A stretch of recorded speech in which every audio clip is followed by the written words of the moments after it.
Fisiologia do sistema cardiovascular.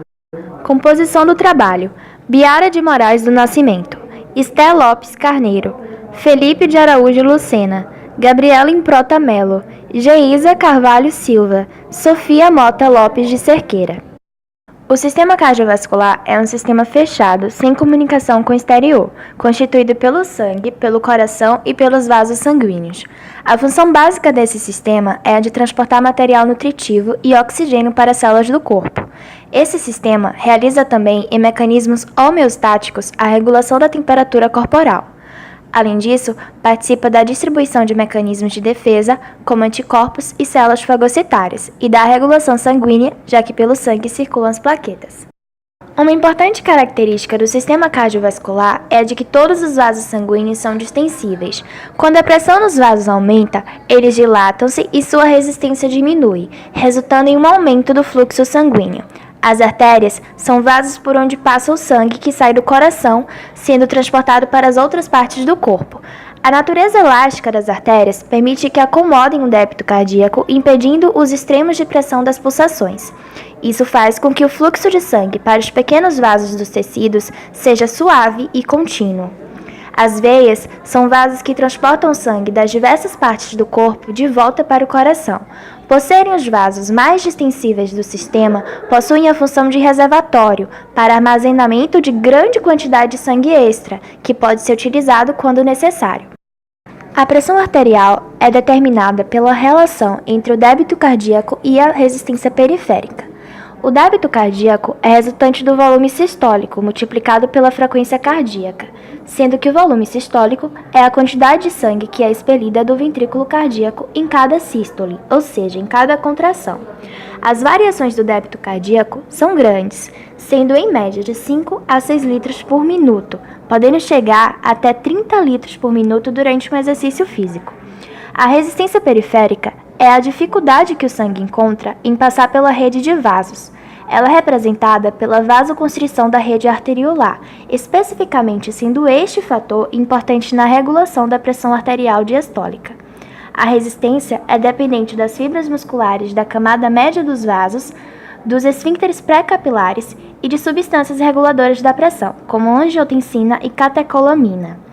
Outros fatores também influenciam na pressão arterial, como a distensão dos vasos, que é a capacidade elástica de dilatação, a volemia, que é o volume de sangue circulante, e a viscosidade, que reflete a facilidade com que o sangue escoa pelos vasos. Durante a fase de contração ventricular do coração, o sangue gera uma pressão arterial sistólica, também chamada de pressão arterial máxima. Já quando o coração relaxa, durante a fase de relaxamento ventricular, o sangue gera uma pressão arterial diastólica, também chamada de pressão arterial mínima. Quando a pressão arterial é mais alta do que o normal, o coração tem que trabalhar mais para empurrar o sangue para a circulação arterial, e a longo prazo esse estado causa danos ao coração e nas artérias, começando com as renais e dos olhos. Para que essa pressão sanguínea se mantenha em níveis considerados normais, o organismo utiliza alguns mecanismos para efetuar a regulação e alcançar o equilíbrio, a homeostase. O controle do fluxo sanguíneo pode ser dividido em duas fases, a curto e a longo prazo. O controle agudo ou a curto prazo é realizado por meio de variações rápidas da vasodilatação ou da vasoconstricção local, ocorrendo em segundos ou em minutos para permitir a manutenção muito rápida do fluxo sanguíneo tecidual apropriado. Por sua vez, o controle a longo prazo depende de variações que são muito mais lentas. São controladas ao longo de até mesmo meses, como as atividades físicas e a ação do sistema renal. Essas variações ocorrem como consequência do aumento ou da diminuição nas dimensões físicas e do número de vasos sanguíneos que suprem os tecidos. O reflexo barorreceptor é desencadeado por receptores de estiramento. São terminações nervosas livres e ramificadas, localizadas em sua maioria nas paredes do arco aórtico e do seio carotídeo. Tem como função principal a manutenção da estabilidade da pressão. Quando ocorre o aumento da pressão arterial, os barorreceptores vão se estirar, fazendo com que sinais sejam transmitidos para o sistema nervoso central através dos nervos de Hering. Então, sinais de feedback vão ser enviados de volta pelo sistema nervoso autônomo para a circulação, reduzindo a PA até o nível considerado normal. E se de um lado inibe o sistema nervoso simpático, do outro lado, por sua vez, vai ocorrer a excitação do centro parasimpático, que causa vasodilatação periférica das veias e arteríolas em todo o sistema circulatório e a diminuição tanto da frequência cardíaca quanto da força de contração cardíaca. O controle a longo prazo é importante especialmente quando as demandas metabólicas de um tecido se alteram. Dessa forma, se o tecido se tornar cronicamente hiperativo e por isso precisar de quantidades maiores de O2 e outros nutrientes, as arteríolas e os vasos capilares em geral vão aumentar em número e em tamanho depois de algumas semanas para suprir as necessidades dos tecidos. Ou seja, elas vão aumentar tanto em dimensão quanto em quantidade. Isso vai funcionar a menos que o sistema circulatório tenha adquirido alguma patologia ou envelhecido demais para responder. O sistema hormonal de regulação renina, angiotensina e aldosterona é lento e responde à pressão arterial baixa em tentativa de elevá-la. Os mecanorreceptores presentes nas arteríolas eferentes detectam a pressão baixa e enviam esse sinal para a justa glomerular, que vai agir secretando renina.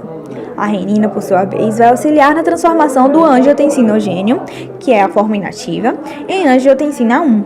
Depois de passar pela circulação e chegar nos rins e principalmente nos pulmões, vai entrar em contato com a ECA, que é a enzima conversora de angiotensina, formando assim a angiotensina 2, que entre as suas funções está a vasoconstricção e a estimulação do córtex suprarrenal para a secreção de aldosterona. A aldosterona, que é a terceira parte desse sistema hormonal, vai atuar aumentando a reabsorção de sódio, bicarbonato e água, estimulando também o mecanismo de sede no hipotálamo para que a pessoa beba mais água. Tudo isso serve para aumentar o volume sanguíneo e, consequentemente, a pressão arterial e alcançar a homeostase do organismo.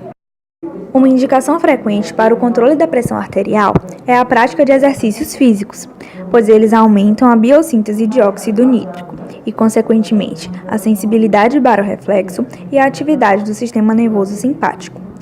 Contudo, exercícios muito intensos podem aumentar a atividade do sistema nervoso simpático e serem prejudiciais, por isso, devem ser indicados e acompanhados por um profissional qualificado.